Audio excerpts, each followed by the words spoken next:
बात आज से करीब 3 महीने पहले 3 मई को हुई थी। हम पूरी टाइमलाइन आपको बता रहे हैं कि कैसे ये पूरी कहानी शुरू हुई, फिर कैसे इसमें किरदार जुड़ते गए, कैसे ये कहानी आगे बढ़ती गई और लास्ट में आज 25 जुलाई जब धर्मेंद्र प्रधान का इस्तीफा हुआ।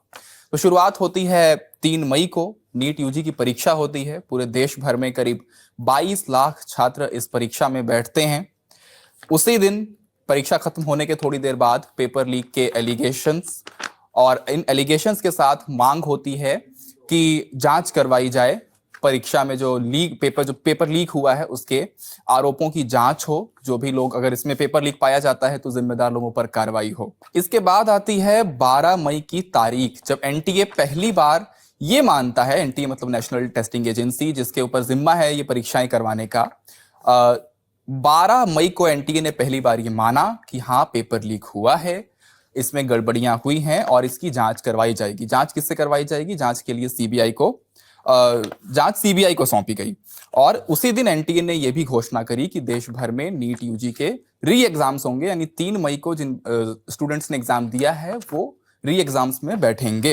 एक तरफ ये राहत की खबर थी, लेकिन दूसरी तरफ आक्रोश भी था, क्योंकि री एग्जाम देना अपने आप में एक मेंटल ट्रॉमा जैसा होता है।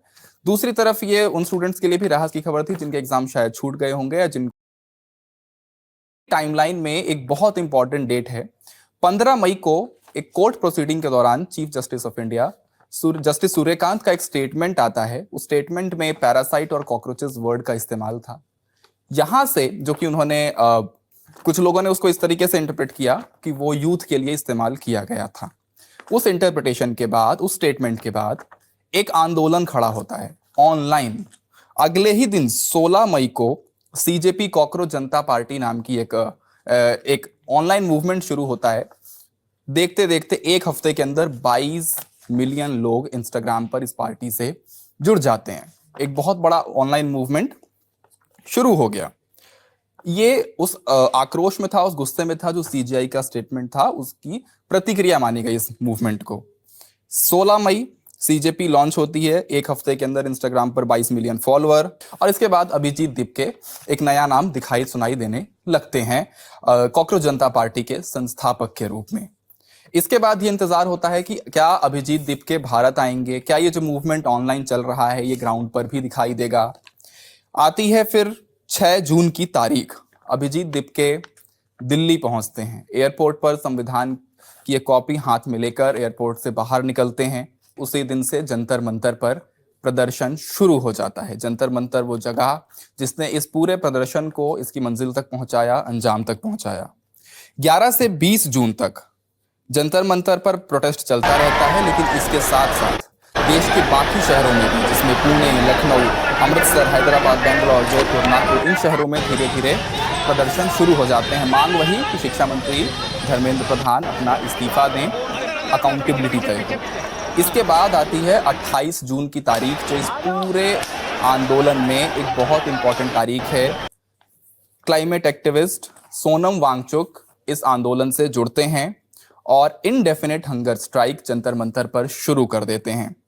इसके बाद सबसे इंपॉर्टेंट तारीख जो आती है वो 13 जुलाई।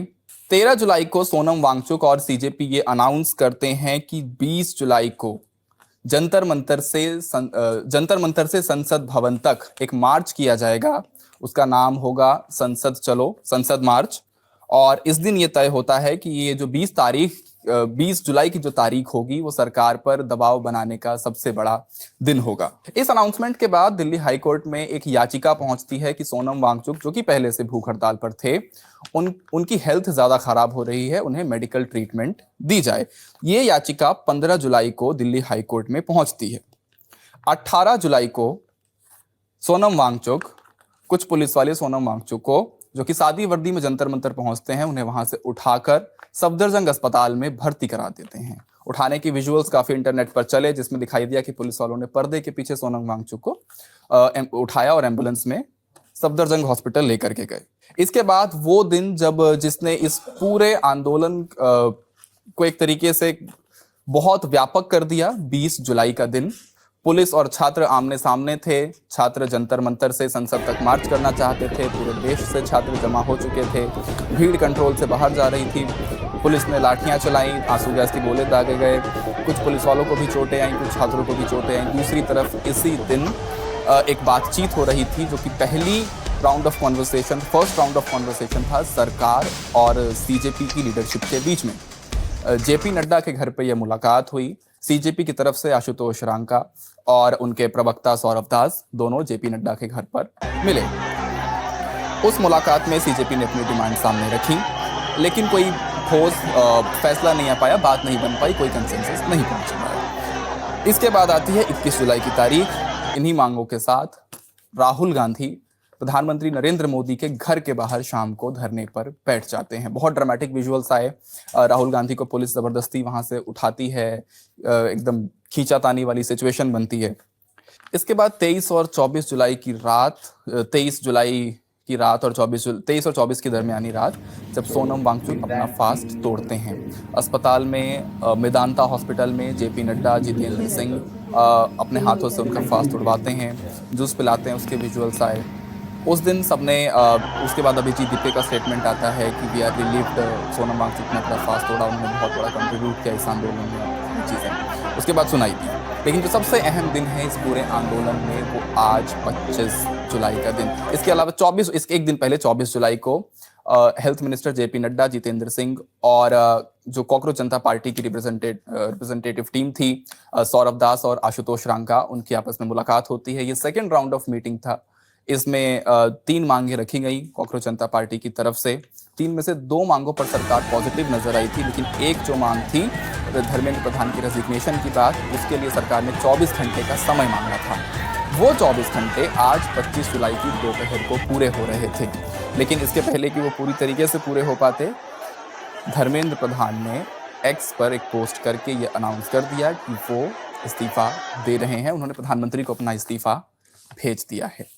तो यहाँ ये पूरी कहानी खत्म होती है। धर्मेंद्र प्रधान ने अपना इस्तीफा सौंप दिया। कॉकरोच जनता पार्टी की जो मांग थी वो मान ली गई, और इसके अलावा और जो मांग थी कि किसी भी प्रदर्शनकारी पर कोई कानूनी कार्रवाई ना हो, ये मांग भी सरकार ने मान ली है। इसके अलावा जो कंपनसेशन देने की बात है, जिन छात्रों की खुदकुशी से मौत हुई नीट पेपर लीक के बाद, उन छात्रों के परिवार को भी कंपनसेशन देने की बात सरकार ने मान ली है। हालांकि रकम 1 करोड़ जिसकी मांग सीजेपी लगातार कर रही थी, वो 1 करोड़ की रकम तय नहीं है अभी। वो रकम कितनी होगी ये सरकारों की, राज्य सरकारों की अपनी पॉलिसीज पे डिपेंड करता है, लेकिन मांगे मान ली गई है। यहाँ ये पूरी कहानी आज 25 जुलाई को पूरी होती है। जलियांवाला बाग ये देखो, यहीं चली थी गोलियां, ये मत पूछो किसने खेली यहाँ खून की होलियां। एक तरफ बंदूकें दंदन, एक तरफ थी गोलियां, मरने वाले बोल रहे थे इनकलाब की बोलियां। यहाँ लगा दी बहनों ने भी बाजी अपनी जान की, इस मिट्टी से तिलक करो ये धरती है बलिदान की। जलियांवाला बाग ये देखो, यहीं चली थी गोलियां, ये मत पूछो किसने खेली यहाँ खून की होलियां। एक तरफ बंदूकें दंदन, एक तरफ थी टोलियां, मरने वाले बोल रहे थे इनकलाब की बोलियां। यहाँ लगा दी बहनों ने भी बाजी अपनी जान की, इस मिट्टी से तिलक करो ये धरती है बलिदान की।